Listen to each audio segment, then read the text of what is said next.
It's our Yom Yerushalayim special. A big thank you to the Rothenberg family.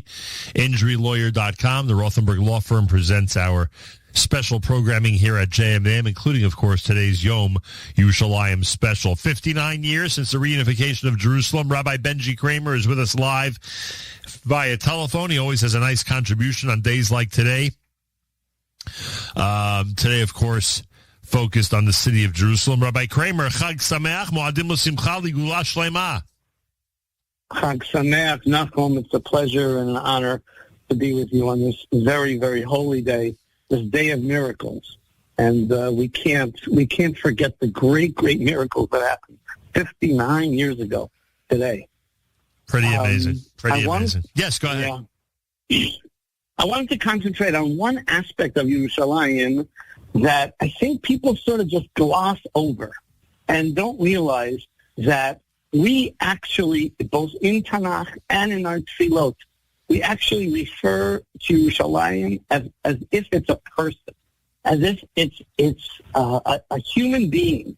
It's called in Hebrew ha'anasha, like the word ish, and anashim, we personify Yerushalayim. And I would start with Eicha, which does it so clearly. The Megillah, the part of Tanakh that we read on the 9th of Av, when we're mourning the Khurban, the destruction of the city and the Beit HaMikdash. Yirmiyahu Hanavi in Eicha says, Eicha yashva badad ha'ir rabati am haita ka'almana. The city of Yerushalayim is like a widow. Rashi says, I wouldn't say exactly like a widow because a widow has a husband who has passed away, but is like a widow because the husband has traveled away. He's away and doesn't seem to be returning so fast. How is it that this city is sitting so alone? How is it that it's like a widow? Going on, the city cries. There's no one comforting this city. It has tears running down its face, as if the city is a person. Yerushalayim, he says later. The city has sinned. And later on, Re'eh Hashem ba'ani, the city calls to God. The city of Yerushalayim prays to God. Look at my only. Look at my affliction. Because the enemy has gotten so great that I have been conquered. And it goes on and on. And we have this as well in our keynote, in our special prayers that we say, that we mourn on Tisha B'Av. We have the last one that we say together as a tzibur, as a congregation, Eli Tzion ve'areha. The city of Yerushalayim is crying out. Eli, from the word yalil, from the word crying out. Tzion and its surroundings are crying out, Kemo isha b'tzireha. This is actually a paraphrase from a pasuk in Yoel, where Yoel says that the city is crying as a woman who just was about to get married, a young woman, and her young groom has died. However, this kinah, this lamentation that we say on Tisha B'Av, on the 9th of Av, it says not just we're like a woman who lost her husband, a young woman who lost her husband, but we are crying like a woman giving birth, shedding light on the idea that a woman giving birth, I understand, is in a lot of pain. That's what I hear, is in a lot of pain. However, she knows that there's a positive outcome in the end. In the end, she's going to have a child. In the end, there's going to be a silver lining in all of this pain. And of course, we know that one of the most famous keynote that we say in Tisha B'Av, I'm losing it right now. But with the pasuk in Yirmiyahu says, Tion he doresh ein la. Tion doesn't have anyone doresh, anyone looking out for her, anyone remembering her, anyone trying to get her back. And the Gemara, in a couple of places, Sukkah, and I believe also Rosh Hashanah, says that we have a responsibility to be doresh Tion. to demand, so to speak, that Zion gets visited once again. And in the positive sense, we know that Yeshayahu, who lived 150 years before Yirmiyahu, already was talking after Perek Mem in the Haftarot that we read after Tisha B'Av. It talks about Zion talking to Hashem, Vatomer Zion Azavanu Hashem, Shalu Shalom Yerushalayim.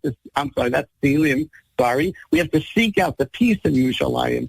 Yeshayahu says, Dabru Alei Yerushalayim Kiru Eleh. Call out to Yerushalayim. We need to get her back. We say right after Tisha B'Av on Shabbat Nachamu. This city is seeking nechama, comfort, and it says Ki Nicham Hashem Zion, Nicham Kol Charvotea.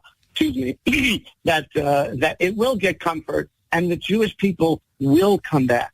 And in Lecha Dodi, we praise every Friday night. We paraphrase, the Haftarah that we read in Shoftim from Yeshayahu in Nun Bet. Uri, Livshi B'Dei, Uzech, Tzion. Wake up, Zion. Put on your clothes of glory. Put back on your people. Your people will be reunited with you. And it's so beautiful. Rav Shlomo Alkovitz in the Chadodi paraphrases that because Shabbat every week is Me'ein Olam Haba, is a little bit of what it is to be redeemed again by God and to be brought back to this time when Yerushalayim is reunified with its people. The true nechama, the true consoling of Yerushalayim is to be reunified with its people, which we see today and ever since 1967 all the time. But the question I ask is, why do we have it right? Why does Yeshayahu, all our tefillot, why does it treat Yerushalayim like a person? What is this ha'anasha, this personification of a city? And Nachum, we're both students of Karen Biavnet. And the Rosh Yeshiva Rav Goldvick, the older Rav Goldvick, the current Rav Goldvick's uncle or great uncle, depending on which Rav Goldvick you're talking about, used to always say that it's our job in the world to be mekadesh v'chomer. We take the physical in this world and we have to make it kadosh. Yerushalayim is uniquely kadosh. It's uniquely holy in the sense that it's like a person almost. We know that human beings have a special holiness because we have a neshama, a soul inside of us. Yerushalayim has a type of soul inside of us. Things in this world normally don't inspire people to be close to God. Things don't do that. We hear people talk. We're next to an important rabbi, and we are inspired to be closer to God, to take our Judaism more seriously. But how often do you have a thing, an object, that inspires people to be close to God, to think about our connection to God, to pray with more kavanah? But that is Yerushalayim. Yerushalayim is a place, a thing that inspires us like people. Every time you go to Yerushalayim, you're inspired. You feel close to God. You walk to the place that's closest to the holiest place in the world. You walk to the Kotel. You walk, some people walk on Har HaBayit, but you walk in the Holy of Holies, or not exactly the Holy of Holies. You walk in the holiest place that we can go to, and you're inspired. Yerushalayim is like a person. It inspires us. Shabbat, as Rabbi Shlomo Alkovitz says, is similar. It's a time that inspires us like Yerushalayim, and therefore we're connected to Yerushalayim and Lecha Dodi because that too inspires us. I think on this special day when we were reunified with Yerushalayim, the Jewish people coming back to Yerushalayim in droves after 19 years of being forbidden, illegally forbidden, to going there, we are inspired by the place to be closer to God, and I think that's what Yom Yerushalayim is really all about. And this year, with it being on Erev Shabbat, it makes your words even stronger and more meaningful. Absolutely. As Yom Yerushalayim is coming to an end, and we, especially for people who are starting early Shabbat, we are saying Lecha Dodi, kind of on Yom Yerushalayim, right, as Shabbat enters. Pretty amazing. Rabbi Benjy Kramer, a big thank you. Chag Sameach, Moadim L'Simcha L'Gula Shlema, and Shabbat Shalom. Shabbat Shalom, Nachum. Amazing, Rabbi Benjy Kramer with the presentation regarding the holy city of Jerusalem and just how inspiring and holy it is. And what a gift. What a miracle we celebrate today on this Yom Yerushalayim.